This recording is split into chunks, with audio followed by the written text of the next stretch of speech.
Hello, my name is Stephan Hughes and I'm your professor in the translation course coming to you at FMU. And today I want to talk to you a bit about a very simple subject. I like traveling and I thought I would like to know if you like traveling. What does it have to do with translation? I'm going to show you very quickly. So first of all, have you been to Ontario? Have you been to Ontario, this city? Ontario in Canada? Yeah. Or how about the state of Indiana? Maybe in Indiana. Well, if you haven't been to Indiana, maybe you've been to Atlanta, right? And what do these three regions, one is a state and one is a city, what do they all have in common? If you noticed, and if you're very good at observing, very visual, you would see that I put there on, in, and at. So the subject I'm going to be talking to you about today is basically that, prepositions. Welcome to prepositions.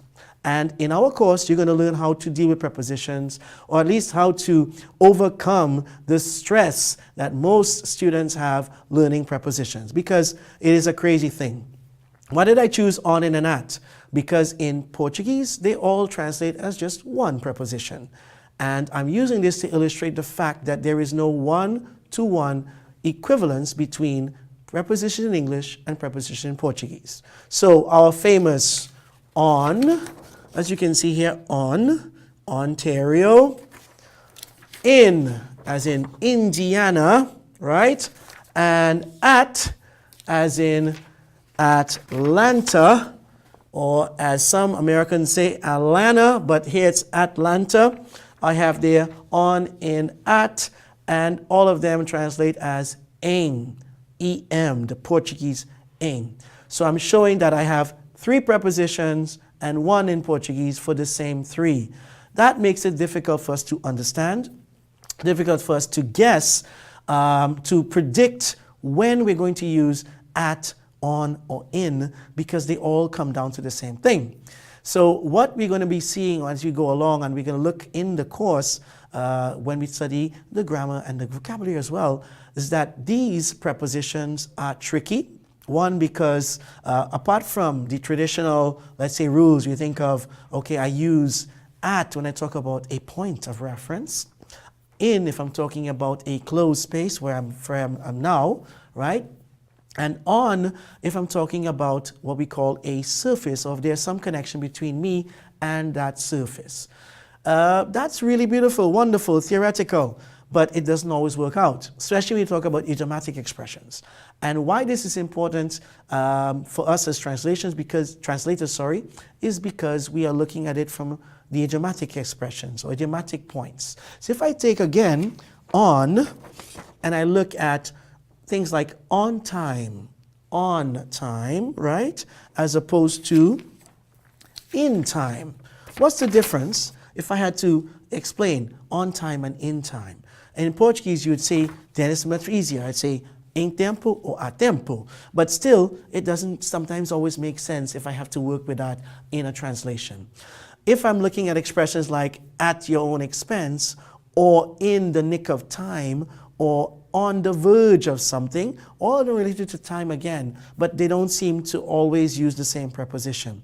So I cannot say that on is only used with specific time, at is only used with, let's say, dates or hours and stuff. Of course, I have the basic rules, but at this level, we want to look more closely at what happens when we are dealing with these expressions per se. And not just translating from English to Portuguese, but if I have, for example, expressions in Portuguese that I want to use, or I want to, let's say, transfer to English, or maybe find the equivalence in English, I may, run into some trouble. So if I think of, na hora, chegou na hora, that's the expression. He arrived in time or on time. So he arrived in time. But I could say, did he arrive on time, meaning punctually? Again, so you see there's these nitty-gritty details that we have to be careful with. So when I used, again, these three regions on, and notice I'm stressing the use by also highlighting the preposition itself. And that is one of the tips I normally talk about even at these levels to help you understand seeing where I can find on, in, and at in sentences. This is just the touch. This is just the beginning of it. And of course, what makes it more complicated is, as we will see in the course, is that English, we have roughly 150 prepositions or prepositional phrases. And what also comes into play here is that we also consider prepositional phrases or what we call complex prepositions. So for example, I might say things like, by the way, or I might say things up until that time, in spite of, in accordance with, according to. All of these are considered prepositional stuff, prepositional phrases, whereas I just have simple prepositions which are one-word prepositions, like on, in, and at. And then I have these others that also double as prepositions, adverbs, and conjunctionals. So I have words like notwithstanding, which is originally a preposition, notwithstanding, but it is used as sometimes what we call discourse markers. Yeah, o marcador de discurso in Portuguese. So I might use it in the same way I use however. So I would say notwithstanding, meaning no entanto, entretanto, todavia, something like that in Portuguese. I would use it like that. But I could use it to add on to a noun phrase where I could say notwithstanding the weather, notwithstanding the difficulties, or I also use it sometimes at the end. So I might say things like, oh, today was really hard, but we got through it notwithstanding. Nevertheless, again. So I'm using words like notwithstanding, however, nevertheless, albeit. All of these are sometimes coined or classified as prepositions, and then they are classified sometimes as adverbs and sometimes as conjunctions. So what we see here, one, and to recap, difficulty in terms of the one-to-one equivalence. So there is no one particular preposition in Portuguese that you can find an equivalent or one direct equivalent in English.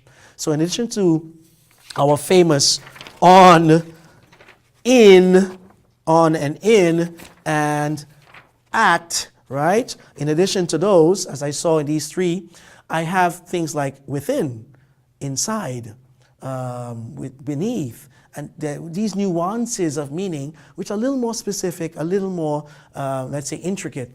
And sometimes they don't always add up when I have to translate them into Portuguese and vice versa.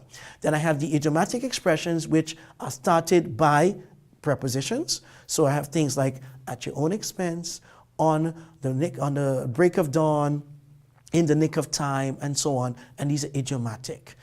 Then added to that, as I was saying, is that sometimes you do not always have, let's say, this possibility of maybe putting them into or making the same meaning, because there are very subtle differences when you use one and you use the other. So they may be wrong, they may be right. And finally, you have the grand number of verbs, what we call phrasal verbs, os verbos frasais, which also use these elements.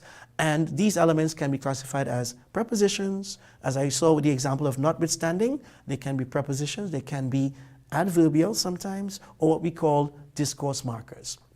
So to sum up, again, we see that this is a very tricky issue. And what we see in the course is that you need to not be so, say, overly worried about the correct use, but of course pay attention intuitively to how they used in meaning, how they portray meaning, how sometimes they also carry meaning on their own, right? And sometimes since they're doubled up or they work together with a verb to form what we call phrasal verbs, they do carry some of the meaning that is portrayed in the actual verb, right? So all of this we're going to be seeing in that course that you're going to be doing on translation. So we're looking at how we translate those things, the tricks, the pitfalls, what is important to remember, and also analyzing the syntactic and semantic structure of these elements. Hope to see you at the course. Take care. Bye-bye.